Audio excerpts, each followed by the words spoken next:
Hello everyone, I welcome you all. Let's start with the specific dynamic action today. Specific dynamic action को हम कहते हैं thermogenic effect और thermogenic action of food. अब जब गाड़ी चलती है, गाड़ी में पेट्रोल चलता है, पेट्रोल डलता है, पेट्रोल बर्न होता है, तो बहुत ज्यादा हीट भी प्रोड्यूस होती है। वैसे ही हमारी बॉडी के अंदर फ्यूल जब बर्न होता है या फिर जितना भी न्यूट्रिएंट्स हम ले रहे हैं, let's say carbohydrates, proteins, lipids, वो जब बर्न होते हैं तो हमारी बॉडी के अंदर भी हीट प्रोड्यूस होती है उसकी बर्निंग से। ठीक है। और क्यों? क्योंकि उनकी बर्निंग में कुछ एनर्जी जो हमारे पास पहले से है वो भी यूटिलाइज होती है। So this is known as a specific dynamic action. So what is specific dynamic action? The phenomena of extra heat production by the body over and above the calculated caloric value when a food is metabolized in the body. This is known as specific dynamic action or thermogenic effect of food. अब अलग अलग food stuffs की अगर हम बात करते हैं तो इसमें जो एसडीए है, स्पेसिफिक डायनेमिक एक्शन, वो अलग अलग फूड्स का अलग अलग होगा। अगर हम 25 ग्राम प्रोटीन की बात करें, इसकी कैलोरिक वैल्यू होगी नॉर्मली 100 कैलोरी, जो कि अ, हम अगर बॉम्ब कैलोरीमीटर में मेजर करते हैं। But when this protein this will be metabolised in the body, तो हमें 130 कैलोरी मिलेगी। और ये जो 30 कैलोरी हमें एक्स्ट्रा मिली है इस 25 ग्राम प्रोटीन के बर्न होने से, इसी को हमने कहा स्पेसिफिक डायनामिक एक्शन। अब ऐसे नहीं है कि स्पेसिफिक डायनामिक एक्शन सिर्फ प्रोटीन्स का होगा। ठीक है, ये आपका फैट्स का भी होता है, ये आपका लिपिड्स का भी होता है। फैट्स की अगर हम बात करेंगे, 100 कैलोरी अगर हम फैट लेंगे अपनी डाइट में, तो इससे हमें 113 कैलोरी मिलेगी। ओके, 100 कैलोरीज अगर हम लेंगे तो कार्बोहाइड्रेट्स की, इससे हमें मिलेगी 105 कैलोरी। ठीक है, तो वैल्यूज हमारी जो कार्ब्स की है, प्रोटीन्स की है, कार्बोहाइड्रेट्स की है, वो अलग अलग है।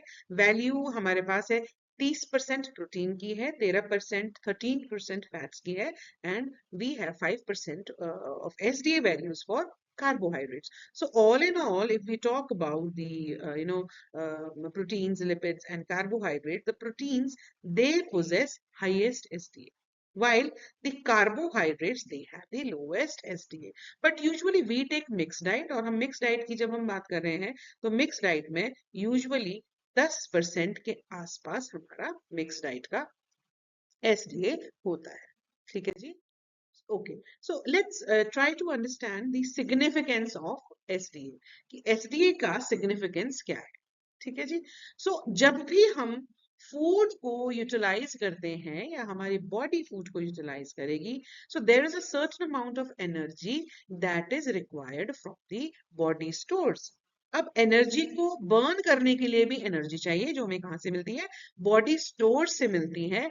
और ये क्या है? This is the energy expenditure that is made by the body for processing of food.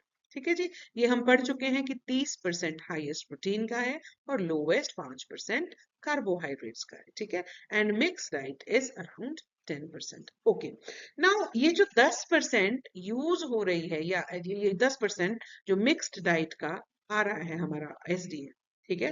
अब now what we need to do, we need to add additional 10 calories। ठीक है, क्योंकि ये जो 10% एडिशनल कैलोरीज है, हम डेली बेसिस पर एक मिक्स डाइट में 10% एडिशनल कैलोरीज ऐड करेंगे। क्यों? क्योंकि ये जो 10% एडिशनल कैलोरीज है, ये किस में वेस्ट हो रही थी? एसडीए वाली कैलोरीज, या किस में यूटिलाइज हो रही थी? खाने को पचाने में, है ना। और बॉडी जब जब बॉडी अपनी वाइटल फंक्शंस करती है, okay, and you know body, when the body is absorbing the food, when it is transporting, तो इसमें भी जो एनर्जी लगती है, इसको कंपनसेट करने के लिए हम अपनी डेली डाइट में 10% कैलोरीज ऐड करेंगे। okay, now the high SD of protein, it shows that it is not efficient energy source, and fat serves as the best source for energy। हम ये देखते भी हैं, है ना, कि फैट में जो है बेस्ट सोर्स है एनर्जी का। क्यों फैट में बेस्ट सोर्स है एनर्जी का? क्योंकि ये हमें हमें बहुत ज्यादा कैलोरीज देता है as compare to carbs and as compare to proteins. ठीक है, तो प्रोटीन एनर्जी सोर्स एफिशिएंट नहीं है, प्रोटीन्स आपकी बॉडी बिल्डिंग फूड है। जबकि हम अगर फैट की बात करते हैं, ठीक है, our fat, it is the best energy source because the SDA of the fat is low. ये रब हो गया है, इसको मैं करेक्ट कर देती हूँ. Fat. SDA of fat is low. Okay. So now what is the cause of SDA? तो all in all अभी तक है ना, till now the cause of SDA it is not known. अभी तक हमें नहीं पता है कि SDA का कॉज क्या है. It is not fully understood. ठीक है, बट फिर भी हम ये कहते हैं दैट जितनी भी वो एनर्जी एक्स्ट्रा रिलीज हुई है दैट इज स्पेंड. वो ऐसा नहीं है कि हमें वो मिल रही है. That is spent on digestion, absorption, transport, metabolism and storage of food. तो ये वो एक्स्ट्रा एनर्जी है जो हमें कंपनसेट करनी है अपनी डेली डाइट में 10% बढ़ा के. क्यों? क्योंकि हम मिक्स डाइट डेली लेते हैं जिसमें 10% किसमें यूज होता है, 10% का क्या चला जाता है, specific dynamics action. Okay, so interestingly, both intravenous amino acid and oral proteins produce same SDA, showing that not related to digestion and absorption. Okay, so SDA of protein क्यों है? क्योंकि डीएमिनेशन भी करनी है, यूरिया की synthesis भी करनी है, प्रोटीन की बायोसिंथेसिस भी करनी है, ट्राइएसाइल ग्लिसरॉल की सिंथेसिस भी करनी है अमीनो एसिड कार्बन स्केलेटन से, है ना.